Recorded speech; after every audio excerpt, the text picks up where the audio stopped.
I'm Dr. Elizabeth Yurth. I'll give a little bit of introduction to myself because I kind of got into this biohacking world a little bit from a different place, I think, than most physicians do.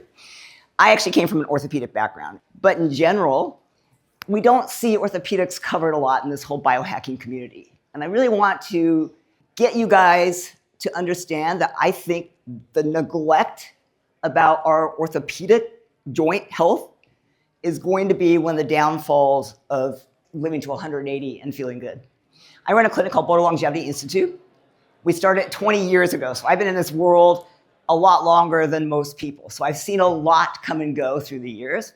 I actually started purely orthopedics, and then about 20 years ago, I got a little disillusioned because I sort of felt like I was just patching people back together and not really ever making people well. So I started to go back and I went and got functional medicine training and epigenetics training, and I incorporated that into my orthopedic practice. So if you came in with your knee injury, I'd also try and educate you on hormones and nutrition. And you can imagine that didn't go that well because you have 15-minute appointments. And it started to piss off my partners, who finally ultimately came to me and they said, listen, we don't do medicine here, we do orthopedics. So I thought, not really my place. And I had actually opened Boulder Longevity Institute and was doing both clinics at the same time. But 5 years ago, brought them together. And so now Boulder Longevity does a lot of regenerative orthopedics as well as just full longevity medicine.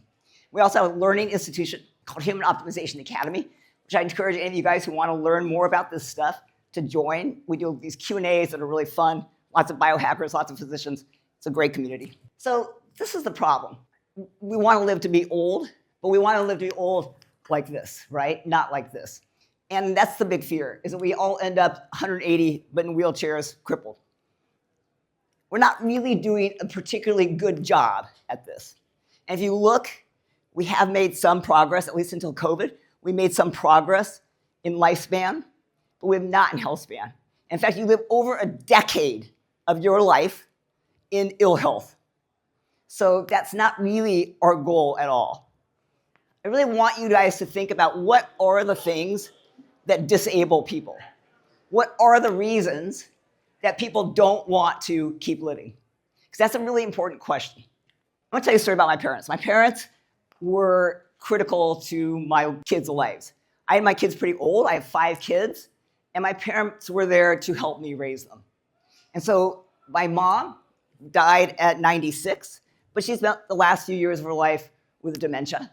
My dad was her caretaker. My dad was this amazing man. He had a lot of love for his family, for taking care of people, and he had a lot of love for the outdoors. He was a geologist. He loved being outside. He loved climbing mountains. He was climbing 14ers at 80. He taught my kids to ski. So he was really, his life revolved around his activity and his family and caretaking. As my mom got older and he became her caretaker, after being the caretaker to myself and then my kids, he became my mom's caretaker. And then when she passed away, he started to sort of fade away. And he actually wasn't doing well. We took him to the doctor, and his prostate cancer, which had been diagnosed 30 years before, but he'd done quite well, had become metastatic. But my dad had a horrible fear of losing his independence. And so in Colorado, assisted suicide is legal. You get 3 little pills. You can take those 3 little pills whenever you want. He got those 3 little pills because he had diagnosis of a terminal disease. So he got those 3 little pills, and he kept them in his back pocket. But it made him feel better, right? Because he knew at any point he became disabled, he could end it all. As his life became a little bit more disabled, mostly because of his severe osteoarthritic pain, and he could do less and less, he sort of lost his desire to live. The 2 things that had kept him alive, his purpose and his love of activity, were gone. So a couple of years ago, we went over to his house, he took his 3 little pills, and peacefully ended his life. Really want you guys to take home that pain does kill people. That it's not just our metabolic health and our cardiac health and our brain health. We have to be focused more on how do we get rid of chronic pain. Because that ultimately, everybody in this room, it's what's gonna probably be your demise. So if we look at the leading cause of disability, it's pain. It's not cardiac, it's not cancer, it's pain. The thing that doctors hate treating is pain. If you go to your doctor with your back pain or your joint pain, what do? If you're not a surgical candidate, there's not much, right? They tell you, do less activity, take your anti-inflammatory drugs, but they don't really do much. So there's not really doctors out there who are going to help in this realm. Even your longevity doctors, they don't really look at joints, right? They send you to the orthopedic doctors. So this is not my job phenomenon among doctors. It's not the longevity doctors or your functional medicine doctors. They're not dealing with it. The orthopedic doctors really only care when you need surgery. So who is dealing with it? I would say it's going to have to be you guys. It's going to have to be everybody in this room. So the first myth you've got to dispel when you're looking at pain is that arthritis is a wear and tear disease. It is not. We hear that all the time, right? Oh, I played football, ran track. That's why my knees are worn out. It's not. No more should your joints wear out than your heart should wear out because it beats too much, or your brain should wear out because you think too much. So we should not wear out. Your joints should not wear out, even if you played football and had injuries. Also, we've got to dispel this myth. We sort of put it low on our priority list. Like we think about our hearts and we think about our brains, and you go around this booth, right? All this stuff for those things. Do you see any booths in there? I think there's one that really deals with joint health. So we're really neglecting this piece. And as I just taught you, when I look at my dad, what really lost his desire to live, besides his loss of purpose, was his pain. So this is killing people. Loss of purpose? What's the leading cause of disabilities? It's musculoskeletal at young ages. So if I'm going to take people out of the workforce, their purpose in life, and now they're doing something, they don't even know what, they're on disability, they're sitting at home, now I've taken another thing away from them as far as their longevity. And this isn't getting better. Prediction is osteoarthritis is continuing to progress. Not just because our population is aging, but there's more to that story. Just like most diseases, we're seeing escalating, particularly post-COVID, because of toxins in our environment, because of lots of different things. We don't have a great treatment. This is the algorithm for treating osteoarthritis from American College of Rheumatology. First stage, you start a little modification of exercise. You say to the person, oh, well, stop running, right? Now, is that the right choice? If running was their love of their life, should I have my patients stop running? No. So that's not really a great option. And then you can start with a little Tylenol. And if that's not great, you go up to anti-inflammatories. That's not great, try a little glucosamine and chondroitin, and then maybe some opioids. This is the true algorithm that doctors are supposed to follow. And if the opioids aren't working, well, maybe do a little steroid injection and some hyaluronic acid injections, and then replace the joint. So do these work? How about anti-inflammatory drugs? The clinical data is pretty compelling here. The anti-inflammatory drugs actually worsen long-term chronic pain. So they are a temporary relief, which can be a godsend, but at the expense of increased risk of persistent pain, suggesting that anti-inflammatory treatments are actually prolonging or causing more destruction to joints. And that's a really important point. If you look at current non-users with users of NSAIDs, even at the same activity level, so they're doing the same activities, they wore their joints out faster if they were taking anti-inflammatories. And it was not because of increased activity. It was simply because of the modification of our own inflammatory responses. Look at postoperative pain scores. A little better, but if you do a joint replacement on somebody and you put them on anti-inflammatories, they do not do as well as somebody who you kept off of anti-inflammatory drugs. How about corticosteroid injections? I'm an orthopedic doctor. I've used tons. I used to work with the 49ers. I've used tons of corticosteroids. And never did I really warn my patients about the downstream consequences. Because yes, they can be hugely beneficial. And used judiciously, I'm not going to say they're never necessary. But they should always be with a warning that even after one injection, you can see a substantial loss in cartilage space. So this joint collapse, this was after one injection. And that's not rare, especially in the hip joint. So we have to be really judicious with who we're doing these treatments on and make sure we're discussing with our patients there are downstream reasons. These are things like Synvis, hyaluronic acid injections. And do they work? Not really. When they looked at over 169 trials, over 20,000 patients, strong conclusive evidence that patients with knee osteoarthritis with visco supplements did nothing, at least not for any long-term benefit, maybe some short-term relief. How about scoping the joint? You'll hear this all the time. I sit in the gym and I listen to people go, oh, I tore my meniscus, my doctor's gonna go in there and clean it up. Arthroscopic management in a joint that has any kind of arthritis or past the age of 30 is not effective. And in fact, if you look at the guidelines from other countries, they've all but banned this surgery because it's so ineffective and actually worsens the condition. So the recommendation is that you should not do arthroscopic debridement on a joint in somebody who's over 30 years old or who has any degeneration of joint. And they said the evidence is so compelling that further research is not going to alter this decision. There's so much research already to support this. It's not a question. It's the bread and butter surgery in orthopedics. It's the number one thing that's done. And it doesn't work. Finally, our end stage, joint replacements. And I will say I've seen lives changed with joint replacements.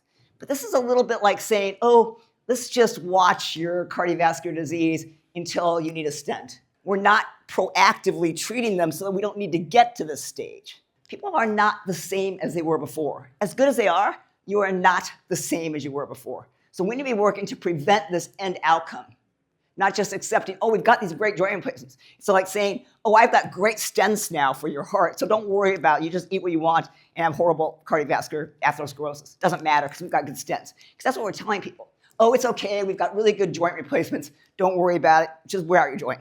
So we can't do this treatments of cutting out bad parts. It doesn't work.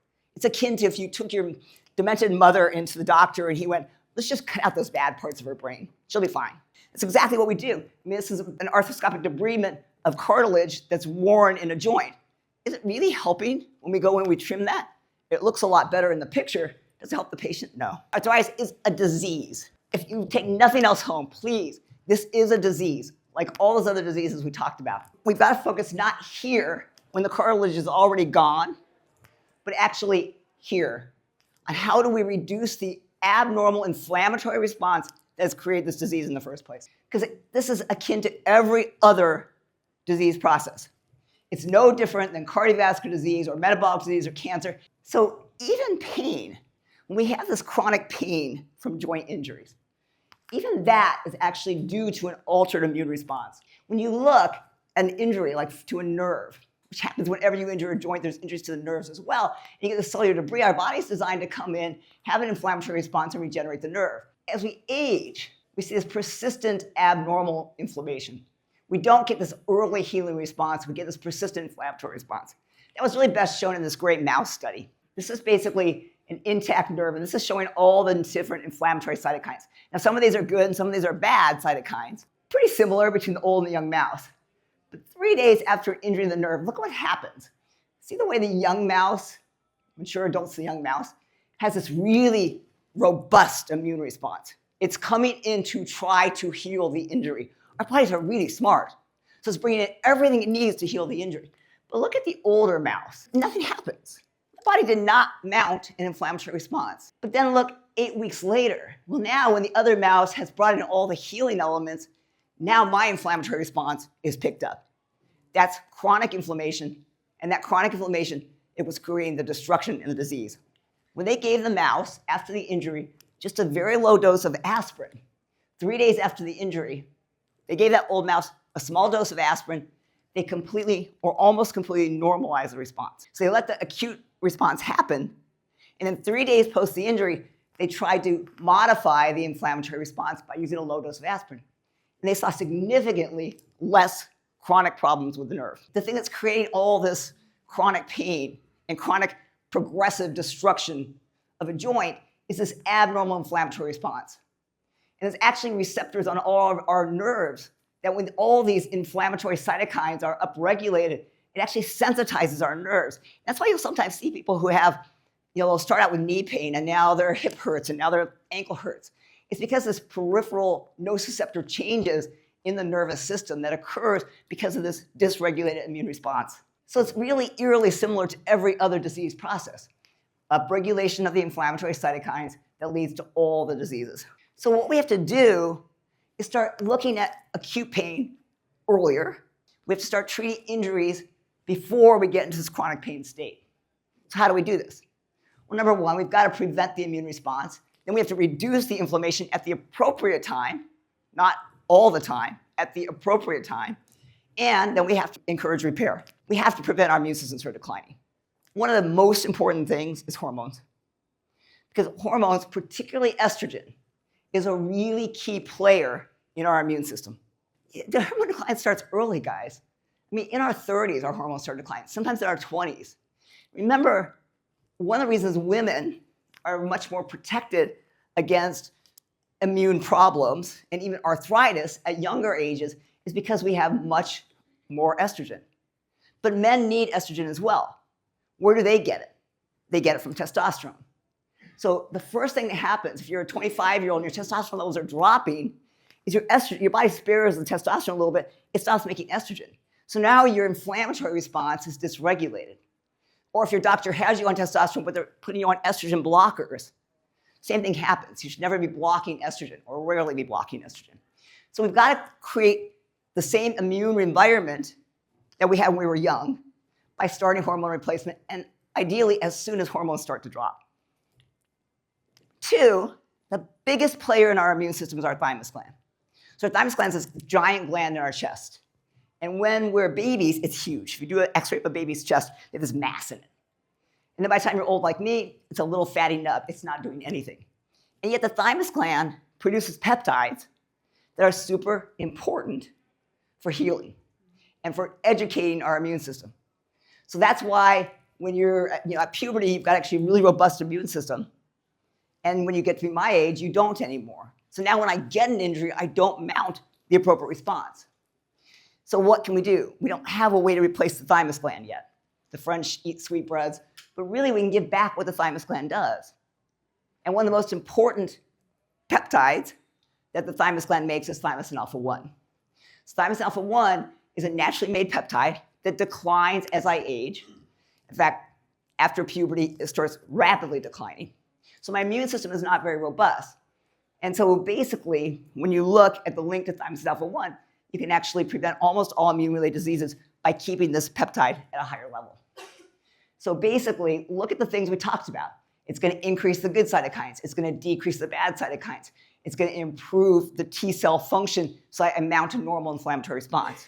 And then BPC 157, body protective compound 157, probably the most famous player in orthopedic peptides. It's a gastric peptide. It is made by our body. Thymosin alpha-1 and BPC are made by our body. They're not some foreign molecule. Our gastric juices make BPC. When we're injured, BPC upregulates. It helps us to heal. Whether it's the gut or it's my knee, it doesn't matter. So as I age, like everything else, body protective compound also lowers. So can I give back body protective compound to also help my body heal? Of course. And then I want to bring in the GLP-1 agonists, because these have gotten so bastardized in the press. GLP-1 agonists are one of the most valuable peptides in our armamentarium in longevity medicine. And those of you guys who are listening to this rhetoric about how bad they are and how scary it's because of misuse, overdosing, and people not knowing what they're doing. But GLP-1 agonists have humongous benefits, not just in overall health, but in pain. When you had a mouse on a GLP-1 agonist and you injured them, they had a much less robust pain response, but a normal inflammatory response. So when you look, why? It's because the GLP-1 agonists do everything we just talked about that I don't want to have happen when I have an injury. I want to keep inflammation not suppressed, modified. They will actually help remodel the joint. They will reduce oxidative stress. They help the mitochondria, which I need to renew the joint. So the GLP-1 agonists are actually one of the most important tools that I will use at a very low dose, not a weight loss dose, not a dose that's going to cause side effects, at a low dose to be able to help my patients to heal and recover. Look at all the diseases you can actually treat with these guys. So when you're listening to all this stuff, please understand. You can screw up any drug by giving it wrong doses, and GLP-1s have had that happen. They're being handed out like candy, but they are super valuable drugs. And at a very low dose, you don't get side effects, but they have tremendous healing benefits for everything, from cardiac disease to liver disease to atherosclerosis. There's substantial articles now showing improvement in osteoarthritis, migraines, visceral hypersensitivity, irritable bowel syndrome. So these are really valuable in treating pain. And then how about some easy peptides to get? Collagen peptides, hydrolyzed collagen. Actually, I used to poo-poo it when I was doing all orthopedics. I was like, no, you can't eat collagen and make collagen. But the data supports huge benefits from collagen. This is a study of 50 male and female athletes with ankle sprains. And they had significant improvement, both in pain, but also in function and in recurrence of their injury. Ankle sprains lots of times recur. And that was improved simply by using collagen peptides ongoing at a low dose, 5 grams. This is a 10-gram dose in people who had osteoarthritic joint pain. Look at the walking tolerance. Look at the difference in joint pain for walking and standing. This is just with 10 grams of collagen. easy, over-the-counter supplement that you can buy. This is one of my favorite go-tos, exogenous ketones. Those of you who like doing ketogenic diets, the reason ketones make you feel good is because they have huge benefits in improving inflammation, in blunting some of that neural sensitization. But the problem with ketogenic diets is that one of the things we know is if you're in ongoing ketosis, you're actually screwing up metabolic flexibility. It's not a good idea. You can intermittently do ketosis. You should not be doing it continuously. Because a continuous ketogenic diet, we know, dysregulates carbohydrate metabolism over the long term, and that health-wise, people decline. But ketones, taken exogenously, will have the same effects, only I'm not going to screw up my metabolic flexibility. So ketones, are particularly beta-hydroxybutyrate, suppress what's called an NLRP3 inflammasome. NLRP3 inflammasome is the holy grail of disease. It's involved in every immune inflammatory disease process. And ketones markedly reduce it. So beyond their anti-inflammatory effects and their pain-relieving effects, they're doing everything I need to heal my injured joint. They're not only reducing inflammation, they're actually reducing oxidative stress, they're increasing blood flow. I need more blood flow to a joint if I'm going to heal it. Exogenous ketones will actually cause vasodilatation to the injured joint. They'll actually activate stem cells. What else do I need? I need stem cells to go there to help heal. So they will actually activate stem cells. And then they have these anti-catabolic effects. Remember, one of the things that happens after you have an injury and you get that persistent inflammation that I showed you is you get catabolism. You keep destroying chondrocytes. It's a vicious cycle. So this anti-catabolic effect, working in these very distinct pathways, is one of the huge benefits that you can get from exogenous ketones. So I can, with one supplement, with just exogenous ketones, I can treat almost every aspect of what goes on after an injury that progresses that person to chronic pain and the whole cascade into a joint replacement. And there's just cool old drugs that one of the things we love to do at Boulder Longevity Institute is look at old drugs that are already approved and use them for different things. It's a little bit like what's happened in the rest of the world. So you guys all know what this is, bubble wrap, right? You see it all the time. But it didn't start as a packaging thing. It was a wallpaper. And it didn't really do very well as a wallpaper, as you can imagine. But they had a really great marketing guide. He's like, well, we could use it to package things. And it took off, and the company did very well. Oh, Lysol. We all know Lysol became famous during COVID, right? Everyone's spraying it everywhere. It's not where it got its start. It got its start actually as a vaginal disinfectant to kill off all those horrible vaginal microbiomes. And then they found, wow, look, this is actually a great contraceptive. And so it became a really good contraceptive until, of course, they started to see all the damage that occurred. And it was like, oh, maybe this wasn't a good idea. So instead of abandoning the drug, they actually said, oh, but it kills off everything. Perfect for spraying on every counter and every surface. And Lysol continues to be paramount in every hospital and home, particularly the hospitals after COVID. So we need to always be thinking outside the box. And repurposing drugs is a great way to do that because it takes a really long time for a drug to get from a stage of being approved or being developed and then approved, about 17 years. But if I can find a drug that's already been approved, already deemed safe, and repurpose it, that process takes a year. There's over 32,000 approved drugs. Pharmaceuticals, guys, are not all bad. There's some great pharmaceuticals out there. There's certainly some that are much safer than the supplements people are taking. So we need to look at our whole big 32,000 toolbox and say, is there something there I can pull out and use? So all I got to do is know every metabolic pathway. If I know every metabolic pathway, then I can actually find a drug to treat that metabolic pathway. Now, AI has been phenomenally helpful for me here, right? So I can actually go, oh, this person has this disease, this metabolic pathway is screwed up. Tell me every drug that might be useful. So if you know a pathway, you can figure out a way to target a disease. So one of the things we use a lot for osteoarthritis and for pain is penicillin polysulfate. Penicillin polysulfate was developed in the 1980s as a drug Elmeron. And it was used for treat bladder cystitis. Horrible disease, if any of you ever had it or have patients with it, but it was a game changer. Adverse events, less than placebo, super safe drug, extremely effective. And the reason is because it actually does everything we need when we're trying to heal. It reduces those bad cytokines, TNF-alpha. You guys keep hearing these, interleukin-1 beta, interleukin-6. These are the bad players. They're bad players in cardiac disease. They're bad players in cancers.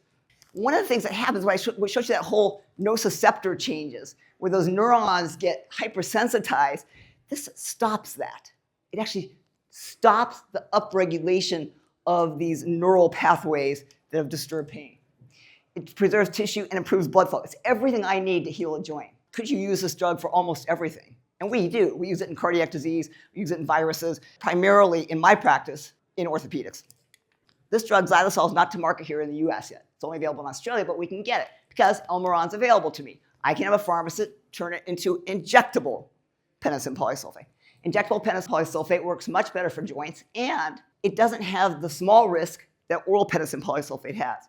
Because after a long time on a high dose of oral penicidine polysulfate, people can develop a retinopathy. It was over 15 years at a high dose. So we can microdose this using an injectable, get all the benefits and out the risks. And this drug is a game changer in osteoarthritis. It reduces every one of the synovial markers of inflammation. So we know we are treating the disease. So you can see reduction in every one of these things that I said was bad. These are the things when we get these byproducts of cartilage degradation, those are the things that ongoing keep telling the body to keep destroying the joint.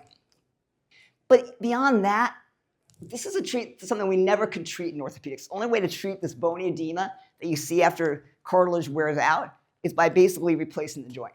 And it's horribly painful when you see this on MRI scan.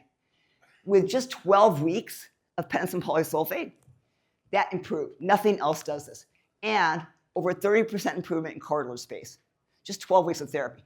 We have people ongoing on this for a long time because some people, like myself, have more of an ongoing osteoarthritis. And if I stay on this drug, my joints stay fine. And let's not forget an oldie but a goodie, because go back to my mouse study and what we talked about with aspirin. How about low-dose aspirin? And why is low-dose aspirin so beneficial to us? It's because of this. Some of you guys may have heard of what's called the pro-resolving mediator pathway. You'll see these supplements out there, SPMs, specialized pro-resolving mediators. How do we make pro-resolving mediators? You don't have to take them as an expensive supplement. Your body makes them. So when you have inflammation, what turns it off? Remember the young mouse? Inflammation turned it off. Why does it turn off? It turns off because of these resolvins, lipoxins, and marensins that appear about day 3 or 4 after the injury to turn off the inflammatory process. You use your essential fatty acids, and your body goes through this multi-step process, and it makes these specialized pro-resolving mediators. So number one, you've got to have good essential fatty acids on board, good omegas on board. That's essential to life in general. I'll tell you something everybody should be taking. Our body has to be able to convert them into SPMs. We don't do that very efficiently when we have an injury and we're older. So how can I help this process? Well, interestingly, one of the things that totally helps to turn on the SPM process is low-dose aspirin. Low-dose aspirin is something called the aspirin-mediated pro-resolving mediator pathway. Very little known pathway. No doctors know about it. But I'm the pathway gig. So basically, you can start low-dose aspirin 3 days after your injury, turn on your pro-resolving mediators, and start healing the injury. Easy, right? Does anybody do that? No, they start anti-inflammatories day 1. I would say gut your pain out for 3 days, start some low-dose aspirin. So we have to re-look at how we're treating acute injuries. Because yes, I can go in there and I can throw a bunch of hardware into this, but it doesn't matter. 50% of these people are still going to go on to develop severe osteoarthritis. So yes, I help them temporarily in the short run, but I can talk to that person at 50 and 60. They're going to be, yeah, my ankle's really not great. And even things like ACL repairs, right? I've had 4.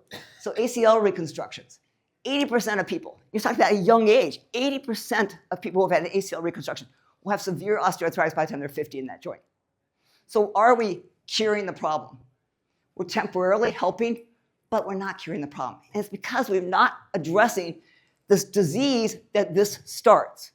So we've got a paradigm shift the whole way we're looking at injuries. So what are we going to do? Well, number 1, start with don't do rice. Just like Dave Asprey, meat, not rice. So even the guy who created rice, Dr. Gabe Merkins, he said, 2015, he said, you know what, actually that's really not a good idea. But it's still, everybody tells you, rest, ice, compression. Actually, the research shows that icing delays recovery. Why? Because I want blood flow. I don't want to constrict blood flow. I want blood flow. How about complete rest? The earlier you move after an injury, and obviously if you have a broken leg, don't go running on that leg. get in the gym, get on the cycloergometer, do something. You need to keep moving because muscles produce myokines. Myokines are really key players in helping to heal joints. So weak evidence for even compression and elevation. So we do what's called the MEAT protocol. Early motion, exercise, introducing anti-inflammatory medications about day 3, and then using therapeutic interventions, working with your physical therapist, your red lights, things like that. Red lights are a great tool, PEMF, all these other tools that we have that all you guys biohackers really have access to. So here's how I want you to address an acute injury to keep it from becoming chronic. Number 1, don't stop moving. I've had a lot of surgeries, and every day after my surgery, I'm in the gym, and I'm moving whatever body part I can move. Oral BPC. BPC is now available as a supplement. Easy peptide to get. You don't have to do an injectable. It's available from tons of companies as an oral supplement. Start that immediately at injury because BPC does not blunt the normal inflammatory response. It helps the normal inflammatory response. Collagen peptides, 10 grams daily, and then exogenous ketones. I like to do 20 to 60 grams daily post-exercise. But what if I'm taking ketones all the time? What did I just show you ketones do? They actually kept injury from progressing to a chronic stage. They reduced aggravated inflammation. So what if I just take my ketones a little bit before and a little bit after my exercise all the time? Then if I was out running and I tripped down the mountain and sprained my ankle, but I was taking ketones, would I have a more normal inflammatory response? Or if I'm on a low-dose GLP-1 agonist, would I have a more normal inflammatory response? So this is something easy. So if I'm taking collagen peptides regularly, you've got to be resilient. So basically eat well, stay strong, ample protein, treat the hormone decline early. Don't ignore that. Hormones are absolutely critical to that normal inflammatory immune response. And then I, with my patients, my longevity patients, I cycle these peptides so they're always on and off them. Because that way, I'm going to have a normal immune system when I get that injury. Injuries are invariable. They're going to happen. But if I can have everything on board to be resilient, then I'm going to do fine with that injury. It's not going to progress into a chronic disease. Exogenous ketones before and after sports using collagen peptides regularly. You guys probably, a lot of you throw your collagen into your coffee or into your shake. Easy to do. Kinetic Booth, I think, is right out there somewhere. That's a delicious ketone. Like I used to, like that stuff tastes like gasoline, right? But this is a delicious tasting ketone. So we've even developed that now to a point where we can actually get yummy tasting ketones. I'm doing this stuff regularly and I have an injury, I'm much more likely to do well. And then the last piece is you've got to just keep purpose. Go back to my dad. What killed him? Yes, he took his 3 little pills. What killed him was he no longer had a sense of purpose. He didn't feel like anybody needed him anymore. He had raised me, he'd raised my kids, he had taken care of his dying wife, all with gratitude and love. But once that was done, and he couldn't do the other things he enjoyed, he was done. So the number 1 predictor of longevity is, do you have purpose? And it has to be purpose beyond yourself. You can say, yeah, my purpose is to take every supplement and do every biohack and live to be 180. It has to be purpose beyond yourself. I don't care what that purpose is, but find it. Because that's a key to your longevity and overall health. And I will tell you, in our practice, we have a mindset coach. Because what we found is that I can take 2 people who have the same horrible arthritis in their knee, and one of them who has purpose and gratitude does great, and the other one who's sitting around and doesn't really have any of that does not do well. So there's a lot more than all these things. There's a lot more to this. Lastly, just want to close with, it's got to be your responsibility, because doctors don't know this, guys. I lecture all over the world, and I'm lecturing functional medicine, the best of the best doctors, supposedly. And nobody knows this stuff, and nobody's learning it, and nobody cares about joints. And like I said, if your joints wear out, I don't care if your heart's doing great and your brain's doing great, you're really not going to want to live, because you can't do any of the things you love doing.